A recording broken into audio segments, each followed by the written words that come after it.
What's up guys, Robbie Madison here with my buddy, the HSV Tourer in the background. He got me up here in record time. But just brought you up here to the top of the Shoalhaven River. We're in a nice shady location. Hot day like today, I had to do it. But I'm here to answer some questions you guys had regarding DC Pipe Dream. And also wanted to flex me muscle here in the background because it just deserves it. But anyway, here we go. First question's from Matt Cummins. He asked me, what's the first thing that went through your head when you dropped in on the wave on the bike? And I can honestly say the first thing that went through my head was, oh, beep. I was stressing. I knew right away that that wave was the wrong wave as soon as it was too late, obviously. But because I had to ride the wave, across the water before I got into the wave. But once I got in there, I knew it was all bad, and I didn't know how it was going to end. And I just thought to myself, you wanted this, and now you got to roll with it. So I was just like, I literally just thought, oh, I knew I was doomed. It was probably the scariest situation I've been in.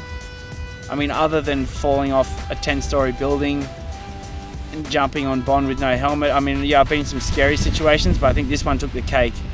And it was just one of those moments when there's no words you can describe it. It was just, it had death written all over it to someone on a motorcycle. I mean, to a surfer, they probably would have been comfortable, but old gas fumes over here, totally out of his element. Anyway, Matt, that's what I was thinking.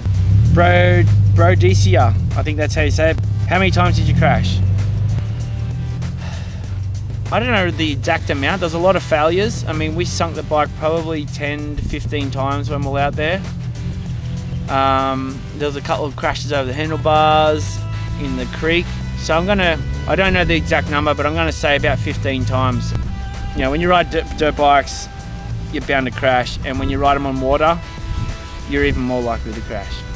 Yeah, I Paint has asked me, how many bikes did you kill or lose during the filming? I didn't lose any bikes, I killed 2. So we took 2 bikes to Tahiti with us.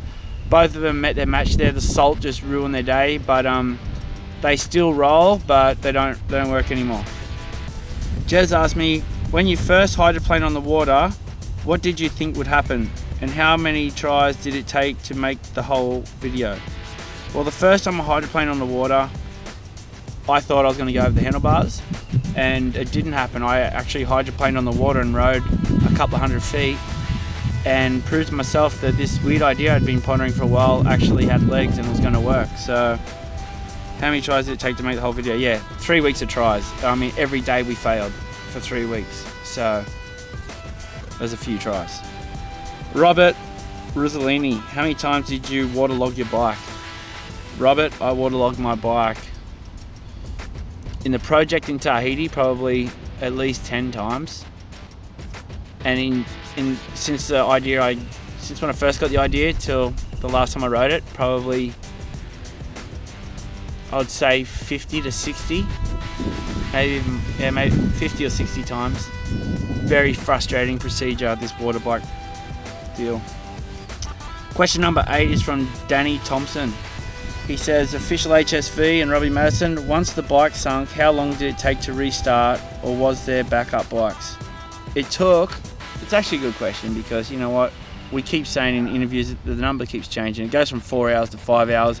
My mechanic buddy likes to make out like he's doing more work than he actually is doing.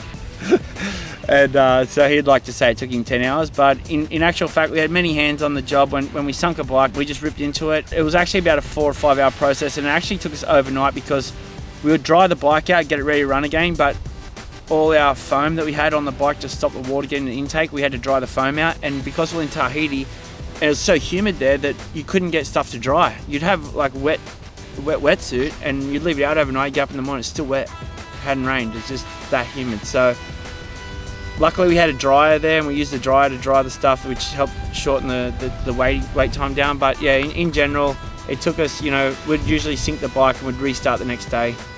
Andy Braun 7, are you going to do something more crazy in the future? ? Then if so, I want to watch it. So yes, I am. I am going to do some crazy stuff in the future. I'm not going to do like crazy stuff that other people's ideas, unless they really kind of gel with me. But You know, pretty much 90% of the stuff I've done in my career are all been my concepts and my visions and my stuff that I believed in, and it works for me, and I'm going to stick to it. I'm not going to try and maximize how much money I can make and start going around trying to doing a lot of this stuff, you know, for crowds and stuff, because that's when things go wrong. I'm just going to stay passionate. There will be more crazy stuff, and I can't wait for you to watch it.